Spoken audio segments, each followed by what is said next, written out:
ধূমপান, মদ্যপান বা যে কোনো মাদকদ্রব্য সেবন স্বাস্থ্যের পক্ষে ক্ষতিকর।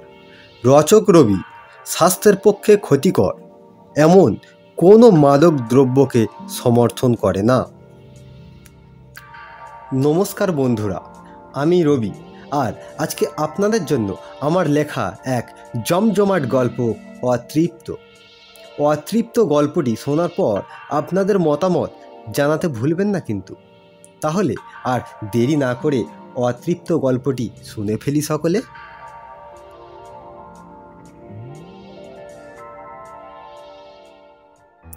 লোকে বলে বেঁটে লোকের নাকি গাঁঠে গাঁঠে বুদ্ধি হয়, তবে সব বেঁটে লোকের গাঁঠে গাঁঠে বুদ্ধি হয় কি জানা নেই। কিন্তু কুন্তলের যে গাঁঠে গাঁঠে বুদ্ধি এটা সকলেই জানে। কুন্তলকে যারা চেনে তারা সকলেই বলে ওটা তো একটা ধান্দাবাজ। কুন্তল প্রায় 10 বছর বয়স থেকে কাজ করতে থাকে। এত কম বয়সে সংসারের অভাবের জন্যেই তাকে কাজে আসতে হয়, তাই লেখাপড়া আর সে বেশি শিখতে পারল না। প্রথমে সে একটা খাবার হোটেলে কাজে লাগে, কিন্তু পরে সে তার কাকার কাছে তার জাতের কাজটা শিখে নেয়। ছেলেবেলা থেকে সে এত অভাবে মানুষ হয়েছে যে বড় হয়ে সে টাকার মূল্য এতই বুঝলো, মানুষ তাকে কৃপণ বলা শুরু করে দিল। এই কৃপণতা করেই সে রাস্তার ধারে একটা দোকান কিনে নিল। সেই দোকানই তার লক্ষ্মীর ভাণ্ডার। মানুষের টাকা হলে মানুষ একটু অলস হয়ে পড়ে বটে, কিন্তু কুন্তল তার ব্যতিক্রম। যেটা করে সে খায় সেটার প্রতি সে কখনো অবহেলা করে না। সমাজে সকলের সঙ্গে সে মেশে, বন্ধুদের সঙ্গে মদ খায়, সমস্ত পূজা পার্বণেও আনন্দ করে, কিন্তু কাজ ফাঁকি দিয়ে কখনো কিছু করে না। দীর্ঘদিন বাজারে থাকতে থাকতে তার বেশ একটা পরিচিতি হয়ে গেল। তবে আগে তার কোনো মাদক দ্রব্যের নেশা ছিল না, কিন্তু দোকানে নানা ধরনের লোক আসে, তাই বিড়ি সিগারেট ও মদ খাওয়া সে ধরে। এইসব একটু আধটু না খেলে ঠিক যেন মানুষের সঙ্গে মেশা যায় না। তবে সবসময় সে চেষ্টা করে নিজে কিনে নেশা না করার। বিড়িটা তবু কিনে খায়, কিন্তু মদ আর সিগারেট সে কখনোই কেনে না নিজের পয়সায়। এ পর্যন্ত সে যত মদ খেয়েছে সবই তার বন্ধুদের টাকায়। মাঝে মাঝে 2-1 বার মদের চাটের দাম দিয়েছিল, কিন্তু মদ সে কেনেনি। কেউ মদ খাওয়ানোর কথা বললেই বলে খাবো না জানিস, টাকা পয়সা নেই। তখন তার বন্ধুরা বলে আরে চল তো, আমি খাওয়াবো কোনে। তখন সে একটু গোদর গোদর করলেও পেছনে পেছনে ঠিক চলে যায়। সকলেই জানে কুন্তল মানেই চিটিংবাজ। এত টাকা রোজগার করে সে, কিন্তু মুদি দোকান থেকে মাছ বাজার সব জায়গাতেই তার বাকি। তাই মানুষ তো ওকে কিপটে কুন্তল বলা শুরু করে দিল।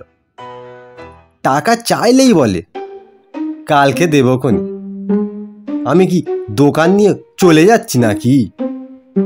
কিন্তু এই নেই নেই করেই সে আরও একটা জায়গা কিনেছে। তার দোকানে যারা আসে তারা ওর সামনেই বলে তোর মতো ধূর্ত আর কেউ আছে নাকি, তুই শালা নাপতে 1 প্যাচে 1000 চুল কাটিস। কুন্তল অবশ্য এসব কথা শুনে কিছু মনে করে না, ও হাসে। তার এই একটা খুব ভালো গুণ, কখনো সে রাগ করে না। তার দোকানে নানা লোক এসে নানা কিছু বলে যায়, কিন্তু কখনো সে কিছু গায়ে মাখে না। এই জন্য তার দোকানে লোক সমাগমও বেশি হয়। সে সকলের সঙ্গেই ভালো ব্যবহার করে। মানুষ জানে যে কুন্তল ঠকায়, তবুও তারা কুন্তলের কাছেই এসে ভিড় করে। কুন্তলের একটা প্রভাব বিস্তারকারী ব্যক্তিত্ব রয়েছে। উকিল, মাস্টার, ডাক্তার, এক কথায় সমাজের সর্বস্তরের মানুষের সঙ্গে তার পরিচিতি আছে। তাই সে নানা বিষয়ে সকলের কাছ থেকে শুনে শুনে শ্রুতি অভিজ্ঞ হয়ে ওঠে। লোকে বলে না যে সব জানতা, আসলে সমাজের কোনো মানুষই সব জানতা হতে পারে না। আর যদি হয়েও থাকে তবে সেটা সেলুনওয়ালা, সব জানতা সেলুনওয়ালা। কারণ এরা নানা মানুষের সঙ্গে মেশে তাদের সঙ্গে কথাবার্তা বলে বলে প্রায় সকল বিষয়ে খুঁটিনাটি জ্ঞান রেখে দেয়। তাই মানুষ তাদের সব জানতাই বলে। কুন্তলও এইরকম সব জানতা। সে লোকের মুখে যেটাই শোনে সেটাই করতে তার ইচ্ছা হয়, মানে যেটা করে সে ইনকাম করতে পারবে সেটা সে করতে চায়। চুল কাটা ছাড়াও সে নানা ফকটিয়াই উপায়ে কীভাবে ইনকাম করা যায় সেটাই চেষ্টা করে। প্রথমে সে দোকানের সামনেই বাইকের তেল বিক্রি করতে লাগলো। প্রথমে গাড়ির সে খাঁটি তেল বিক্রয় করত, কিন্তু সেদিন দোকানে একজন চুল কাটতে এসে গল্প করলো যে সে লোকটাও নাকি তেল বিক্রি করে, কিন্তু তার প্রচুর লাভ হয়। তা শুনে কুন্তল লাভের মাধ্যমটা তার কাছ থেকে শিখে নিল। খাঁটি তেলের সঙ্গে যে কি একটা উপাদান মিশিয়ে ভেজাল করে বিক্রি করলে প্রচুর লাভ হয় এটা তার আগে জানা ছিল না। সে সেদিন জানার পর সেই রকমভাবে ভেজাল তেল বিক্রি করতে লাগলো, কিন্তু এই করেও তার মন ভরল না। সে জানতে পারলো যে দোকানের থেকেও আরও একটা রাস্তা রয়েছে ইনকাম করার। যেহেতু তার প্রচুর মানুষের সঙ্গে আলাপচারিতা রয়েছে, তাই সে পুরনো বাইকের ব্যবসা শুরু করল। তবে কুন্তল যেদিকেই হাত বাড়ায় সেদিকেই সোনা হয়ে যায়। তার এই বাইক ব্যবসাও দারুণ উন্নতি হতে লাগলো। ক্রমে সে ওই এলাকার পুরনো গাড়ি কেনা ও বেচার অনন্য এক ব্যক্তি হয়ে দাঁড়াল। কিন্তু এখানেই সে থেমে থাকেনি। তার দোকানে সারাদিনে কত মানুষই আসে, আর তাদের মধ্যে যারা রুগী নিয়ে ভোগে, মানে যাদের বাড়িতে অসুস্থ ব্যক্তি রয়েছে, তাদের জন্যে ও কুণালের কাছে ব্যবস্থা আছে। যদি কোনো মানুষ তার বাড়ির ওই অসুস্থ ব্যক্তিকে নিয়ে কোনো দামি নার্সিংহোম কিংবা হাসপাতালে ভর্তি করাতে না পারে কিছু কারণবশত, সেটার সমাধান কুন্তল করে দেয়। আসলে কুন্তল নানা মানুষের সঙ্গে জানাশোনা করে রেখেছে, তাই সে ঠিক যোগাযোগ করে ওই রুগীকে ভর্তি করিয়ে দেয়। তবে সে এ কাজটা আগে এমনিতেই করত, কিন্তু এখন সে এতটাই বুদ্ধিমান হয়ে গেছে যে 1005 কি 1010 টাকা হলেও সে নিজের পকেটে ঢোকায়। এই করে সে বেশ টাকার মালিক হয়েছে, আর অসহায় মানুষ তার সহায় হয়ে উপকৃত হয়। তারা আর অত বিচার করে না যে কী লাভ হলো কী ক্ষতি হলো। যাই হোক, মানুষটা তো বাঁচল। নিজের ফায়দা না থাকলে কুন্তল আর কোনো কাজই করতে চায় না। তবে তার বাজে কোনো নেশা নেই। সে তার বউকে খুব ভালোবাসে। রাতে সে সারাদিনে কৃতকার্যগুলো তার বউকে শোনায়। তার বউ শুনে বেশ মজা পায় স্বামীর এমন লোক ঠকানো বীরত্বগুলো। একদিন তার এক খরিদ্দারের কাছ থেকে সে লোনের বিষয়ে অনেক কিছু জানতে পারল, এবং লোকটি ওকে বলল যে এই রকম হলে তাহলে মুকুব হওয়ার সম্ভাবনা থাকে। তাই সে তার সেই কথা শুনে উদ্বুদ্ধ হয়ে গেল।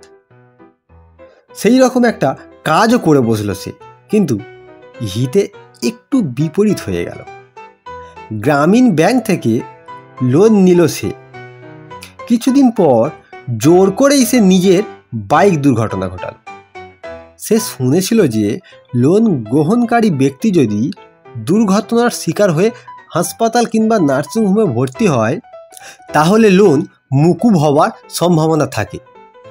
তার এই ঋণ না দেবার বুদ্ধিটা অবশ্য সফল হয়েছিল, কিন্তু দুর্ঘটনাটা একটু জোরেই হয়ে গিয়েছিল, তাই তার বাম পাটা গেল।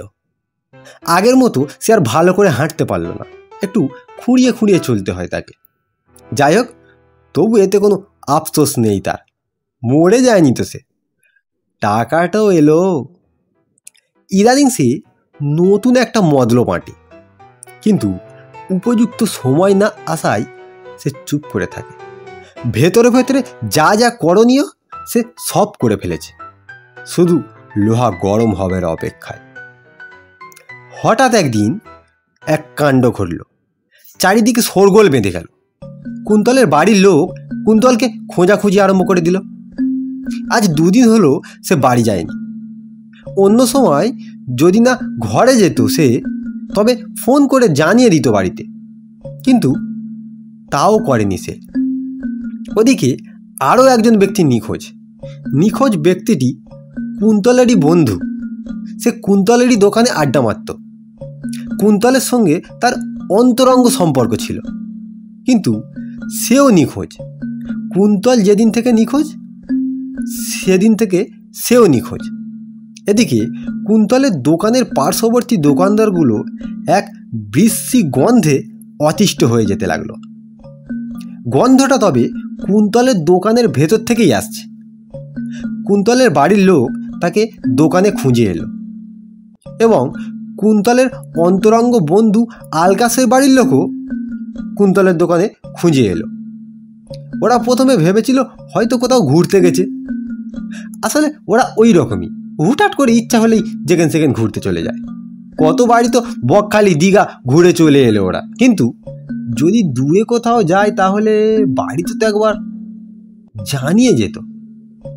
যাই হোক, দোকান বন্ধ থেকে ওরা চলে গেল। ভাবলো যে হয়তো ঘুরতেই গেছে। এই তো কদিন আগে মৌসুমী দ্বীপ যাবে বলে আলোচনা করছিল, হয়তো সেখানেই গেছে, ওদের বিশ্বাস আছে।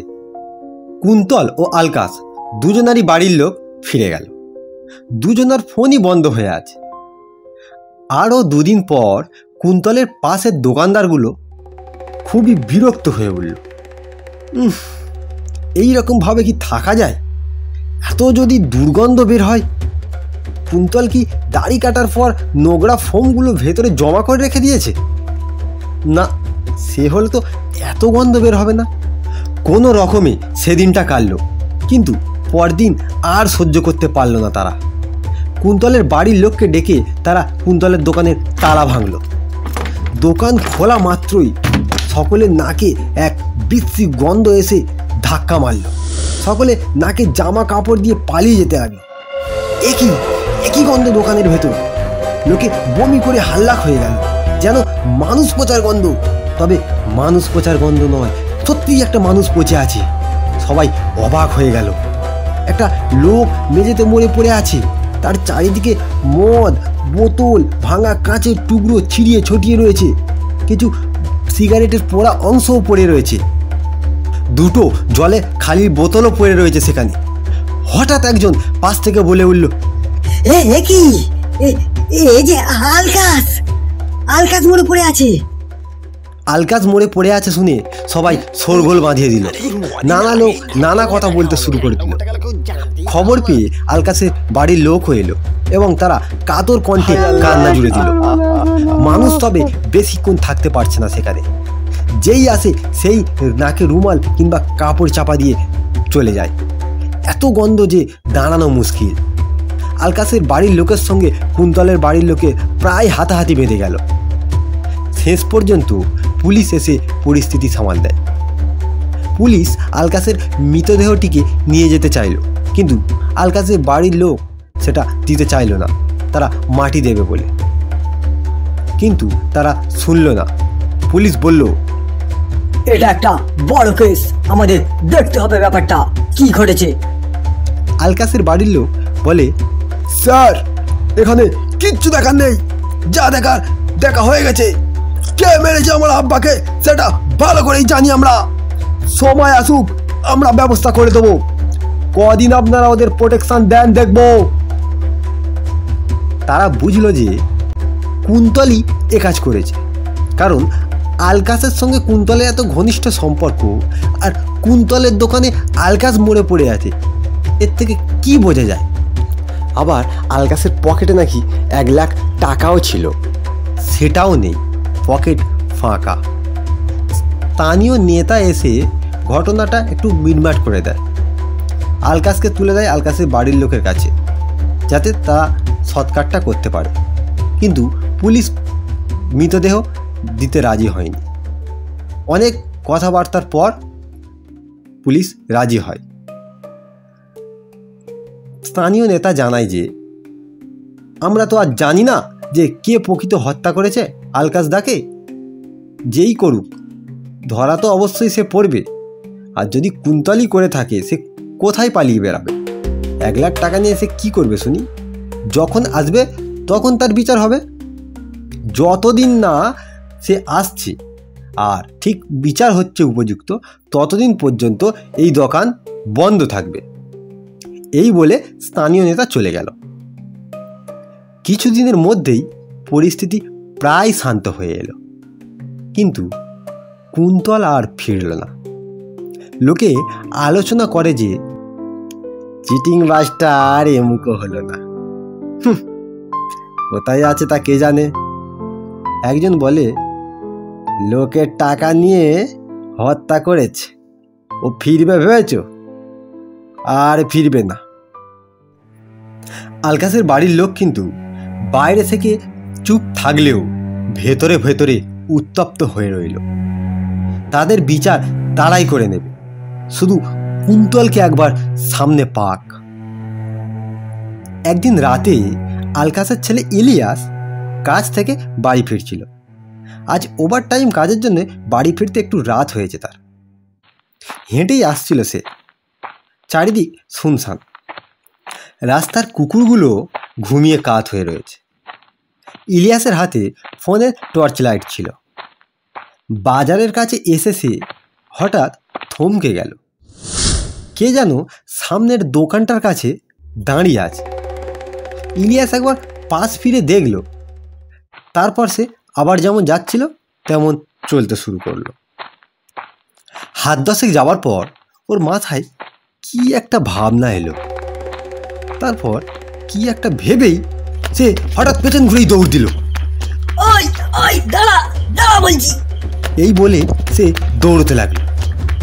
যে লোকটা রাস্তার পাশে দোকানে দাঁড়িয়েছিল, সে লোকটি ইলিয়াসকে দেখেই রাস্তায় লাফিয়ে পড়েই দৌড় দিল। ইলিয়াস চেঁচিয়ে বলতে লাগলো, ওই সালা দাঁড়া দাঁড়া বলছি। কেমন বাপের বেটা হয়েছিস দেখবো আজকে। আজ তোকে কেউ বাঁচাতে পারবে না। কিন্তু ইলিয়াস সেই লোকটির সঙ্গে দৌড়ে পারছে না। লোকটি যেন হাওয়ায় ভেসে যাচ্ছে। ইলিয়াস হাঁপাতে হাঁপাতে ফোন নাম্বার টিপে ডায়াল করলো। একজন ফোন ধরতেই ইলিয়াস বলল, এই সাকিল, তোরা ঝপ করে আয়। আমার আব্বার খুনিটাকে আজ দেখতে পেয়েছি। আজ ওর শেষ রাত, এখানে ওকে কবর দিয়ে ফেলবো। তোরা তাড়াতাড়ি আয় বাজারের কাছে। ফাঁকা রাস্তায় ইলিয়াস দৌড়াতে লাগলো। দৌড়ে ও হাঁপিয়ে যাচ্ছে। এই হারামজাদা, দাঁড়া বলছি, দাঁড়া দাঁড়া। আজকে তোকে কে বাঁচায় দেখবো। আজ তোর শেষ দিন। আল্লাহর কসম, আজকেই আমি আব্বার মৃত্যুর প্রতিশোধ নেব। কিন্তু ইলিয়াস তার সঙ্গে দৌড়ে পারল না। রাস্তার বাঁকে সে অদৃশ্য হয়ে গেল। ইলিয়াস চারিদিক খুঁজেও তাকে কোথাও দেখতে পেল না। কিছুক্ষণের মধ্যে আরও 3-4 জন চলে এলো, কিন্তু তারা কেউ তাকে দেখতে পেল না কোথাও। সকালে খবরটা চারিদিকে ছড়িয়ে গেল যে কাল রাতে কুন্তল এসেছিল। তার মানে রোজ রাতেই হয়তো সে ঘরে আসে, কিংবা প্রতিদিন না হলেও মাঝে মাঝে হয়তো আসে। তার বাড়ির লোকের সঙ্গে নিশ্চয়ই তার যোগ আছে। কিন্তু কুন্তলের বাড়ির লোক তা অস্বীকার করল। আলকাসের ছেলেরা আরও সক্রিয় হয়ে উঠল। কুন্তলকে ধরার জন্যে তারা মাসখানেক রাতে পাহারা দিল, কিন্তু রাতে মাসখানেক পাহারা দিয়েও তারা কোনো ফল পেল না। তবে এর মধ্যে অবশ্য কুন্তলের বউকে আলকাসের বিবি সুরাইয়া একদিন বাজার ভর্তি লোকের সামনে মারধর করে। পুলিশ তাদের সমাধান করে বলে দেয় যে যতদিন না প্রমাণসহ কুন্তল ধরা পড়ছে, ততদিন তার বাড়ির লোকের প্রতি এই রকম অসভ্য আচরণ যেন না করে আলকাসের বাড়ির লোক। এই রকম আইন বিরুদ্ধ কাজ করা তাদের উচিত হয়নি। এদিকে কুন্তলের বউ বড়ই সংকটে পড়ল। সত্যি বলতে জমানো টাকায় আর কতদিন চলবে। কুন্তলের বাড়ির লোকও খুব চিন্তিত হয়ে পড়ল। কুন্তলের এই রকম হঠাৎ করে গায়েব হয়ে যাওয়াটা আর তার দোকান থেকে কুন্তলেরই বন্ধু আলকাসের মৃতদেহ পাওয়াটা দুটোই যেন কেমন সন্দেহের। সত্যি বলতে তারাও পুলিশের দ্বারস্থ হয় কুন্তলকে খুঁজে বের করার জন্য। তারা জানে না যে কুন্তল এখন কোথায় আছে, কিন্তু পুলিশ কিছুই সুরাহা করতে পারল না। বিনিময়ে কুন্তলের দোকান খোলার অনুমতি দিল তারা। তাই কুন্তলের বউ দোকানটা একজনকে ভাড়ায় দিল। যাই হোক, এখান থেকে কিছু টাকা তো আসবে, যা দিয়ে তাদের সংসারটা চলবে। কুন্তল থাকায় তার বউ কত না সেজে থাকতো, দুদিন ছাড়া নতুন নতুন গহনা আরও কত কিছু আসতো তার জন্যে। তবে এই গহনা বা অন্যান্য জিনিসগুলো কুন্তল কখনোই কিনত না। কেউ বিপদে পড়ে কুন্তলের কাছে টাকা ধার চাইতে এলে সে বলতো, টাকা দিতে পারি, তবে খালি হাতে টাকা দেব না। সে কিছু না কিছু নিয়ে তবে টাকা ধার দিত। ওদিকে আলকাসের বাড়ির লোকও পুলিশের অপেক্ষায় থাকে কবে তাদের বাড়ির লোকের খুনি ধরা পড়বে। কিন্তু 1 বছর অতিবাহিত হয়ে গেল, কোনো কিছুই উদ্ধার হলো না। পুলিশ তদন্ত করেও জানতে পারল না যে আলকাসের খুনি কে। আলকাসকে কি সত্যিই কুন্তল খুন করেছে? আর যদি কুন্তল খুন করেই থাকবে, কেন করলো? আর সে এখন কোথায় আছে? শুধু প্রশ্নই রয়ে গেল, উত্তর কিছু মিলল না। এই ঘটনার পর আরও 2 বছর কেটে গেল। ধীরে ধীরে সকলের মন থেকে সব কিছু প্রায় মুছে গেল, শুধু দুটো পরিবারের মানুষের মধ্যে ছাড়া। একদিন শবে বরাতের রাতে এক অভাবনীয় কাণ্ড ঘটল। ইলিয়াসের এক বন্ধু তাদের কবরস্থানের পাশ দিয়েই যাচ্ছিল। হঠাৎ তার চোখ কবরস্থানের দিকে যেতেই সে চমকে উঠল। এ কি? এ যে কুন্তল, কিন্তু কবরের ওপর কি করছে ও? সে দেখা মাত্রই একটা গাছের আড়ালে চলে গিয়ে ইলিয়াসকে ফোন করলো। ইলিয়াস ফোন ধরতেই সে বলল, ইলিয়াস, কোথায় আছিস রে ভাই? ঝপ করে আমাদের কবরস্থানের কাছে আয়। তোর আব্বুর খুনিটা কবরস্থানে ঢুকে কি করছে? তুই তাড়াতাড়ি আয়। ফোনটা রেখে সে কবরস্থানের দিকে চেয়ে রইল। সে পরিষ্কার দেখতে পাচ্ছে যে কুন্তল কবরস্থানে বসে কি করছে। সে পরিষ্কার দেখতে পাচ্ছে যে কুন্তল কবরস্থানে বসে আছে। ভালো করে খেয়াল করে দেখার পর সে বুঝল যে কুন্তল যেইখানটাই বসে আছে ঠিক ওইখানটাতেই ইলিয়াসের আব্বা আলকাসকে কবর দেওয়া হয়েছে। ও খুব ভালো করে দেখতে লাগলো। কুন্তল যেন কি সব বলছে। মনে হচ্ছে যেন কুন্তলের সামনেই আলকাস চিত হয়ে শুয়ে আছে, আর কুন্তল তার পাশে বাবু হয়ে বসে আছে। ওদের মধ্যে কী সব কথাবার্তা হচ্ছে। তাদের কথাগুলো খুবই অস্পষ্ট, তবে তারা কিছু বলছে, কিন্তু ঠিক কি বলছে এটা বোঝা যাচ্ছে না। কুন্তল আলকাসকে কি সব জিজ্ঞেস করছে, আর আলকাস শুয়ে শুয়েই তার প্রশ্নের উত্তর দিচ্ছে। কখনো আলকাস কুন্তলকে জিজ্ঞেস করছে, আবার কখনো কুন্তল আলকাসকে কিছু জিজ্ঞাসা করছে। হঠাৎ ইলিয়াস এই জোরের বাচ্চা বলেই কবরস্থানের দিকে দৌড়ে গেল।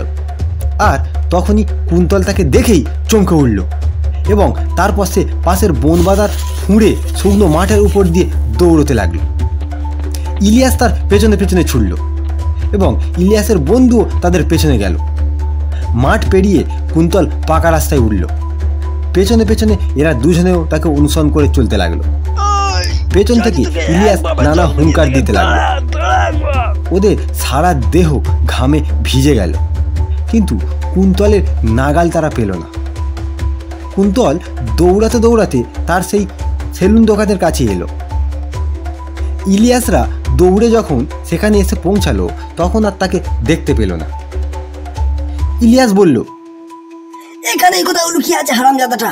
ইকবাল, ওই দোকানের ওইদিকে পেছনে গিয়ে দেখ, যাবে কোথায়? এই দোকানের মধ্যে হারামজাদাটাকে আজকের মুন্ডু ছিঁড়ে দেবো। কিন্তু চারিদিক তন্ন তন্ন করে খুঁজেও তারা কুন্তলকে দেখতে পেল না। অবশেষে ইলিয়াসের সর্বাঙ্গ জ্বলে উঠল। সে রাত সহ্য না করতে পেরে কুন্তলের দোকানের দরজায় লাথি মারতে শুরু করল। ইকবাল বলল, ইলিয়াস এইরকম করিস না ভাই। কিন্তু ইলিয়াস তখনও দাউ দাউ করে চলছে। সে বলল, এখানেই আছে, চোরের বাচ্চাটা এখানেই, যেখানে আছে এই দোকানেই ঢুকেছে।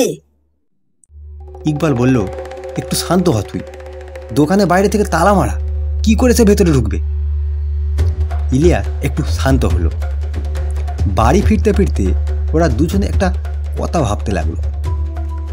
আচ্ছা, আগের বারও তো এইরকমভাবে সে কুকুরের মতো দৌড়েছিল, কিন্তু কুন্তলকে সে ধরতে পারেনি। আজও তারা দুজনে এত জোরে দৌড়ালো শরীরের সমস্ত শক্তি দিয়ে, কিন্তু কুন্তলের নাগাল পেল না তারা। কিন্তু কুন্তলের তো একটা পা খোঁড়া ছিল, মানে সে সেই লোনের টাকা দেবেনি বলে জোর করে নিজের পা খোঁড়া করেছিল।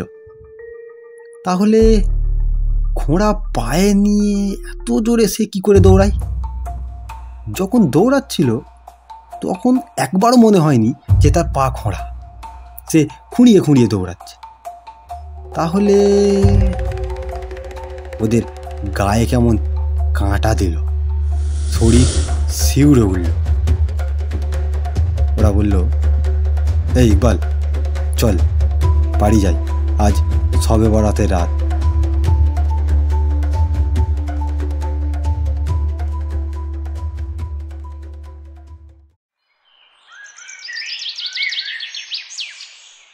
পরদিন সকালে নদীর ধারে এক বাংলো বাড়ি থেকে পুলিশ এক মৃতদেহ উদ্ধার করল। মৃতদেহটিকে অবশ্য সকলেই চেনে, এ অঞ্চলের সে স্বনামধন্য দালাল। সকালবেলা কাজের মেয়ে ঘর পরিষ্কার করতে গিয়ে এমন দৃশ্য দেখে সবাইকে খবর দেয়। পরে পুলিশ এসে মৃতদেহটি তুলে নিয়ে যায়। এলাকায় আলোচনার ঝড় উঠল। তবে পুলিশ মৃতদেহের কাছ থেকে কিছু এমন জিনিস পেয়েছে যা থেকে খুনিকে ধরতে খুবই সহজ হবে। মৃতদেহর ঘরের বাইরে থেকে পুলিশ 2 জোড়া জুতো পেয়েছে, যে 2 জোড়া জুতোর মধ্যে নিঃসন্দেহে 1 জোড়া খুনির। এছাড়া জামার 3-4টে বোতাম, একটা কালো সুতোয় বাঁধা তক্তিও পেয়েছে। মৃতদের আশেপাশে 2-4টে খালি মদের বোতলও ছিল। মৃত ব্যক্তির নাম মতিউল রহমান। এলাকায় সে মতিদা নামে খ্যাত ছিল। তবে যে সমস্ত সামগ্রী পুলিশ পেয়েছিল তা থেকে মতির খুনিকে খুঁজে পেতে বেশি দেরি হলো না। 1 মাসের মধ্যেই তারা মতির খুনিকে খুঁজে বের করল।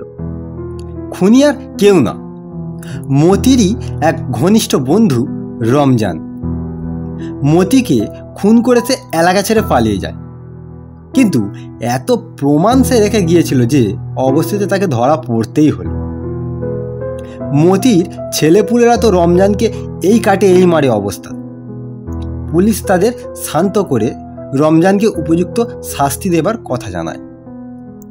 রমজান প্রথমে কিছু স্বীকার করতে চায়নি, কিন্তু পুলিশের লাঠির ঘায়ে সে সমস্ত কিছু পরিষ্কার করে বলে দিল। রমজানের এই বয়ান শোনার পর সকালের চোখ কপালে উঠল। এই যে কেঁচো খুলতে গিয়ে লম্বা এক কেউটো বের হয়ে এলো। সকলেই ঘটনা শুনে বিস্মিত হয়ে গেল। এমন লোমহর্ষক বিষয় যে বাস্তবে ঘটতে পারে তা সকলের কল্পনার বাইরে। রমজানের বয়ান থেকে আলকাসের মৃত্যু রহস্য সমাধান হয়ে গেল। রমজানের কথা থেকে এটাই জানা গেল যে রমজান আর মতি দুজনেই খুবই ঘনিষ্ঠ বন্ধু ছিল। রমজান রাজমিস্ত্রির কাজ করত, কিন্তু বেশিরভাগ সময়টা সে মতির সঙ্গেই থাকত। মতি এলাকার বড় দালাল, তাই তার সঙ্গে ঘুরে ঘুরে রমজানও একটু আধটু দালালি করত। তবে মতিকে সে সব করাতো, অর্থাৎ কোথাও কোনো দালালির খবর থাকলে সে মতিকে জানাতো। মতি তাকে সহযোগীর খাতিরে কখনো 1000, কখনো 2000 এই রকম করে টাকা দিত। একসাথে তারা মদ মাংস সব কিছুই খেত। মোটামুটি জমি জায়গা যাই হোক না কেন, ভালো লাভ হলে তা থেকে রমজানও কিছু ভাগ পেত। কিন্তু মাঝখানে কিছুদিন তাদের এই দালালিতে জল ঢেলে দেয় আর অন্য এক দালাল।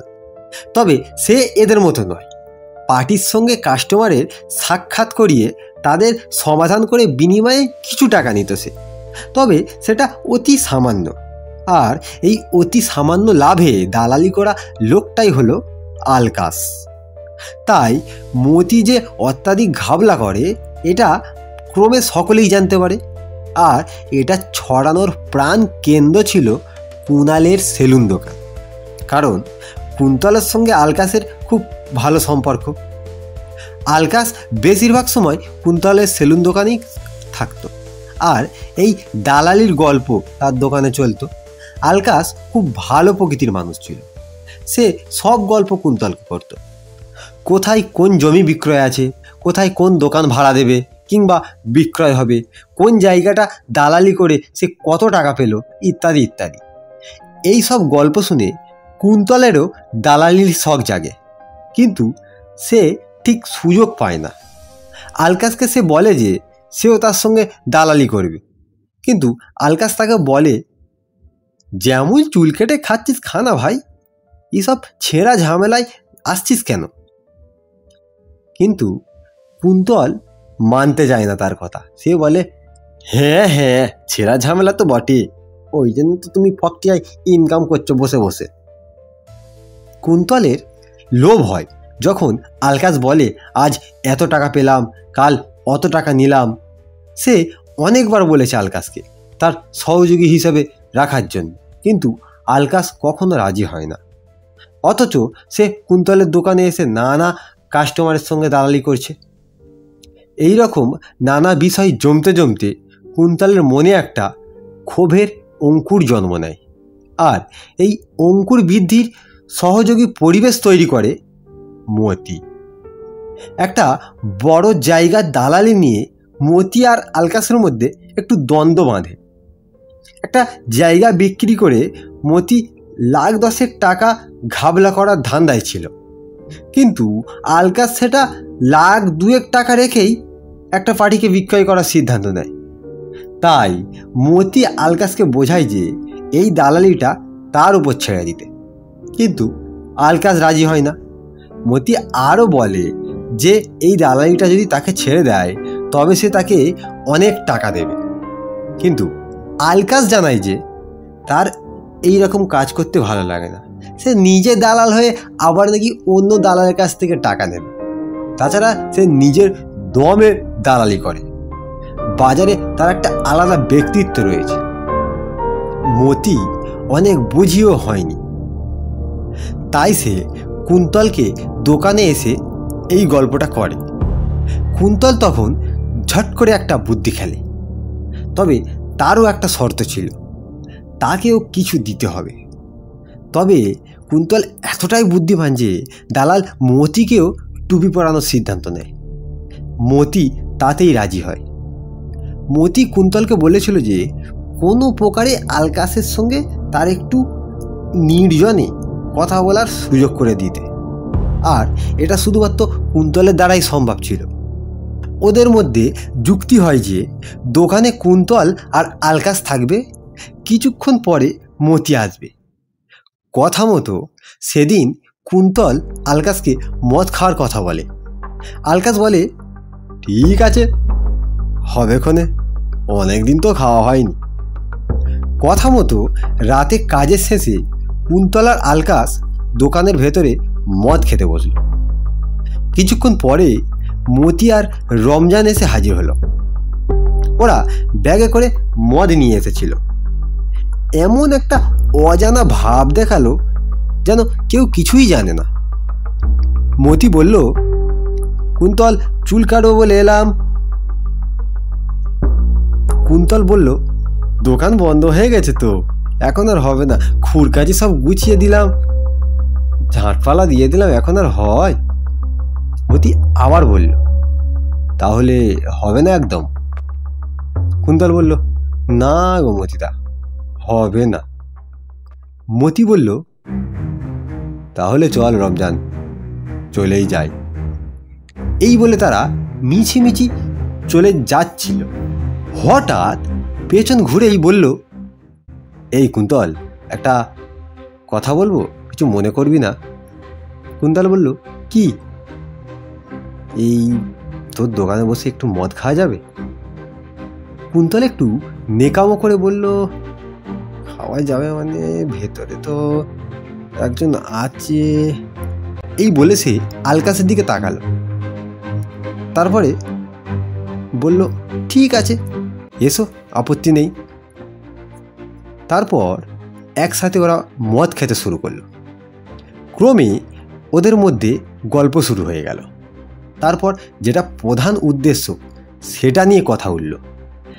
আলকাস নেশা করলেও তার জায়গা থেকে সে এক পাও নড়ল না। মতি রেগে আগুন হয়ে যেতে লাগলো। মদ খেয়েও তার নেশা হচ্ছে না। ঘন ঘন সে সিগারেট টানতে লাগলো। অবশেষে মতি আর সহ্য করতে পারল না। আলকাসকে এত বোঝানোর পরেও সে এক জায়গায় অটল রয়েছে দেখে মতি পাশে থাকা মদের বোতলটা শক্ত করে ধরল। তারপর প্রচণ্ড ক্রোধের সঙ্গে আলকাসের মাথায় মারল।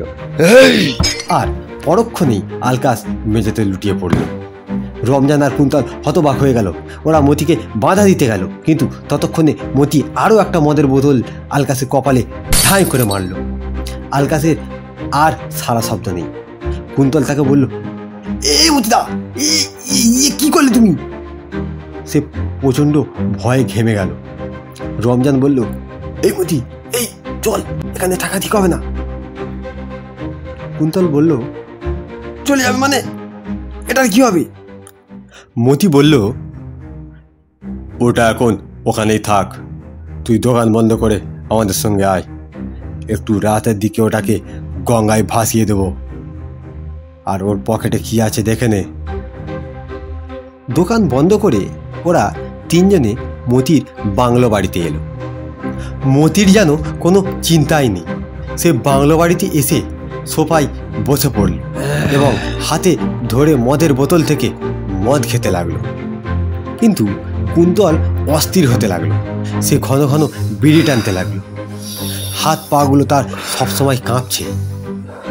এক বান্ডিল বিড়ি শেষ হয়ে গেল। রমজানকে সে বলল, তো তোমার কাছে বিড়ি হবে? রমজান তাকে একটা সিগারেট দিল। সেটা খেতে খেতে সে বলল, ও মতিদা, কি হবে গো? মতিদা, চলো আলকাসে দেহটা সরিয়ে ফেলি। মতি চুপ করে রইল। কুন্তল মতির পায়ের কাছে ধপ করে বসে বলল। সিগারেট একবার লম্বা টান দিয়ে তারপর বলল, ও মতিদা, ওটা তোমার উচিত হয়নি কিন্তু করা। চলো চলো, তাড়াতাড়ি ওটাকে সরিয়ে ফেলি, না হলে কাল সকালে আমি কেস খেয়ে যাবো যে। মতি বলল, চুপ কর, দেখছি কি করা যায়। বাইরে রাস্তার কুকুরগুলো যেন টের পেয়েছে যে এইখানেই খুনিগুলো লুকিয়ে আছে, তাই তারা প্রচণ্ড জোরে চিৎকার করছে। কুন্তল আবার বলল, ও মতিদা, তোমার কাজ এখন সহজ হয়ে গেছে। তুমি এখন আমার দোকান থেকে আলকাসের দেহটা সরিয়ে আর আমার পাওনাটা মিটিয়ে দাও। আর যেটা করবো বলেছিলাম ওটা কিছুদিন বাদে হবে ক্ষণে, আগে আলকাসের ঝামেলাটা মিটুক। ও মতিদা, দেরি করছো কেন? চলো। কুন্তল শেষের কথাটা একটু জোরেই বলল। আর তখনই মতি বিরক্ত হয়ে হাতে থাকা মদের বোতলটা কুন্তলের মাথায় সজোরে মারল। কুন্তল মেঝেতে ঘুরে ধবাস করে পড়ে গেল। মতি তখন দরাম করে দাঁড়িয়ে উঠে কুন্তলের গলায় পা তুলে দিল। তারপর সে চেঁচিয়ে বলতে লাগলো, এই চুপ, একদম চুপ, কানের কাছে নো ফ্যাচ ফ্যাচ। রমজান তাকে ছাড়াতে এলো। এই মতি, ছাড়, মরে যাবে যে, মরিস না, ছাড়। মতি বলল, শালা হারাম জাদাটাকে বেঁচে থাকার জন্য মেরেছে নাকি? মরে যাবার জন্যই তো মেরেছি। টাকা নেবে? টাকা? ও টাকা শুধু আমার। শালা নাপিতের বাচ্চা, আমার ওপর দালালি। আমার ওপর দালালি। মতি পায়ের প্রচন্ড চাপে কুন্তলের জিভ বেরিয়ে গেল। রমজান বলল, কি করলি রে? এ তো মারা গেল যে। এই কি হবে এখন? রাস্তার কুকুরগুলো এখনো চেঁচামেচি করছে। মতি বলল, রমজান, সারা কুত্তাগুলাকে চুপ করা, এদের ডাক আমার কানে সহ্য হচ্ছে না।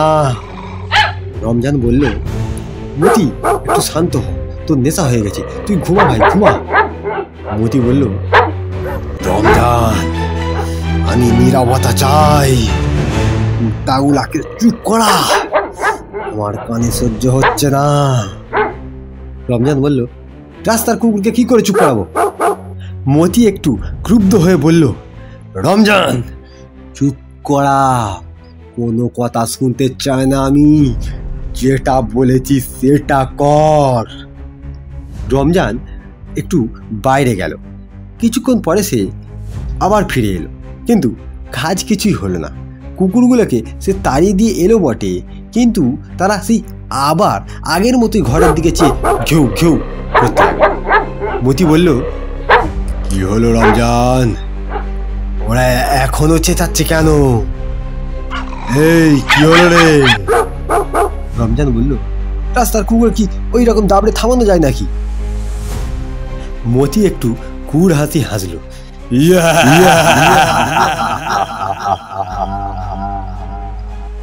রমজান, কুকুর কি খেতে ভালোবাসে?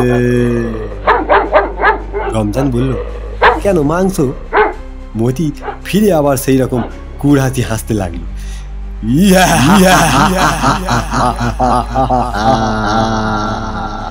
রমজানের চোখ কপালে উঠল। মতি বলল, ছোট ছোট সাইজ, খুব ছোট্ট ছোট্ট, যাতে ওদের খেতে না অসুবিধা হয়। এই পর্যন্ত শোনার পর পুলিশ রমজানকে জিজ্ঞাসা করলো যে কুন্তল মতিকে বলেছিল যেটা করব বলেছিলাম সেটা পরে হবে, কোন কি পরে হবার কথা ছিল? রমজান জানালো যে কুন্তল প্রথমে যে দোকানটা ভাড়া নিয়ে কাজ করত সেটা সে অনেক দিন ভাড়ায় কাজ করেছিল। দোকানের মালিক খুবই ভালো ছিল, সে কুন্তলকে প্রচণ্ড বিশ্বাস করত, তাই সে কুন্তলের প্রায় সব কথাই মেনে নিত। আর কুন্তল সেই বিশ্বাস্ততার সুযোগ নেয়, গোপনে গোপনে সে দোকান বিক্রি করার কাগজ করে নেয় এবং সেই দলিলে দোকান মালিককে দিয়ে স্বাক্ষরও করিয়ে নেয়। কিন্তু একটা বড় ডাল ধরে তবেই সে কাজে নামার সিদ্ধান্ত নেয়। তখন সে আলকাসকে বলে সমস্ত ব্যাপারটা, কিন্তু আলকাস তাকে বারণ করে এমন কাজ করতে। সে বলে, বুঝলি কুন্তল, এটা করা তোর অন্যায় হবে, সে বিশ্বাস করে তোকে, তুই তাকে ঠকাবি। তাই আলকাসের কাছে সাহায্য না পেয়ে সে মতির সঙ্গে হাতি মেলায় এবং মতি তাকে আশ্বাসও দেয় যে তাকে সে করে দেবে ঠিক কাজটা, তবে তারও কাজ করতে হবে, মানে ওই আলকাসকে বোঝানো। কুন্তল তাতেই রাজি হয় এবং সে বলে যে যেহেতু এত বড় কাজ কুন্তলও তাকে সাহায্য করছে, তাই মতিকেও কিছু টাকা দিতে হবে। সবটুকু শোনার পর পুলিশ রমজানকে বলে, সব তো বুঝলাম, তাহলে তুমি মতিকে হত্যা করলে কেন? রমজান বলে, মতির সব কিছুর সঙ্গে আমি জড়িত ছিলাম এবং কুন্তলকে টুকরো করে কুকুরকে খাওয়ানো পর্যন্ত আমিই করি, তাই আমি ওকে 2 লাখ টাকা দিতে বলি, কারণ আমার ওই টাকাটা খুবই প্রয়োজন ছিল। কিন্তু ও আমাকে মাত্র 1 লাখ টাকা দেয়, যেটা আলকাসের কাছে ছিল। আমি তাই সেদিন রাতে মদ খেতে খেতে ওকে বললি, এই মতি, আমার 2 লাখ টাকাটা দিবিনি? মতি বলে, দিলাম তো। আমি বললাম, ওটা তো আলকাসের টাকা, তোর থেকে তুই দিসনি তো। তখন ও বলল, যা দিয়েছি ওই নিয়েই খুশি থাক, আর একটা টাকাও পাবি না। আমি তখন বললাম, তাহলে আমিও আর তোর গুনার ভাগী হব না। মতি বলল, এই কি বললি তুই? আমি বললাম, যেটা শুনলি সেটাই বললাম। ও তখন আমার বুকের কাছে জামাটা খামচে ধরে আমার মুখে একটা ঘুষি মারল। আমি তখন ছোটকে ওর হাতের মুঠো থেকে আমার জামাটা ছাড়িয়ে নিলাম, কিন্তু ও টেনে ধরে থাকার জন্যে জামার বোতামগুলো খুলে মেঝেতে ঝরে পড়ে গেল। আমি ওকে লাথি মারলাম, আর ও তখনই এই ভিখারির বাচ্চা বলে উঠেই আমার গলা টিপে ধরল। ওর প্রচণ্ড শক্তি, তাই আমি ওর সঙ্গে পারলাম না। ও আমাকে গলা টিপে ধরে দেয়ালে চেপে ধরল। আমার দম পাই বন্ধ হবার উপক্রম, জিভ বের হতে চলল। আমি বাঁচার জন্য ছটফট করতে লাগলাম। ওর হাতে মেরেও ওর হাত আমার গলা থেকে ছাড়াতে পারলাম না। তখন আমি ওর দুটো চোখে আঙুল ঢুকিয়ে দিলাম। ও চিৎকার করে আমাকে ছেড়ে দিল। আর আমি তখন যেটা দিয়ে কুন্তলকে টুকরো করেছিলাম সেই টাঙিটা দিয়ে মতির মাথায় ধাম করে মারলাম। তবে আমি ওকে মারতে চাইনি, তাই টাঙির উল্টো দিক দিয়ে মেরেছিলাম, কিন্তু সেই টাঙির আঘাতেই ও দরাম করে মেঝে পড়ে গেল। তারপর দেখি ওর কান, নাক, মুখ দিয়ে রক্ত বের হচ্ছে। তাই আমি প্রচণ্ড ভয় পেয়ে যাই, আর তখনই ওখান থেকে পালিয়ে যায়। যাওয়ার সময় ওর পকেটে যা টাকা পড়ি ছিল সবই নিয়ে যায়। টাঙিটা পাশের একটা পুকুরে ফেলে দিই, কিন্তু জুতো পরতে ভুলে যায় ভয়ে। পরে গলায় হাত দিয়ে দেখি আমার গলায় তক্তিটাও নেই। রমজানের বয়ান শুনে সকলেই অবাক হয়ে গেল। কুন্তলের বাড়ির লোক হতভম্ব হয়ে শোকাহত হলো। মতি আর আলকাসের তো হত্যার পরেও সৎকার হয়েছিল, কিন্তু কুন্তলের তো তাও হয়নি। সে ছোট ছোট টুকরো হয়ে রাস্তার কুকুরদের খিদে মিটিয়েছে। আলকাসের ছেলে ইলিয়াস ও তার বন্ধুরা অবাক হয়ে গেল। তাহলে তারা দুবার যে কুন্তলকে দেখল।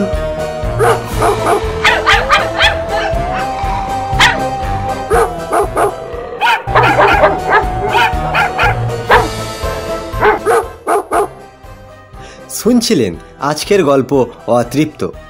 আর অতৃপ্ত গল্পটি এখানেই সমাপ্ত হলো। গল্পটি কেমন লাগলো আপনাদের সেটি অবশ্যই জানান। পরের সপ্তাহে শনিবার ঠিক রাত 10টায় আবারও এক নতুন গল্প নিয়ে হাজির হবে রচক রবি। সকলের শুভ কামনা করি, সকলে সুস্থ থাকুন। নমস্কার।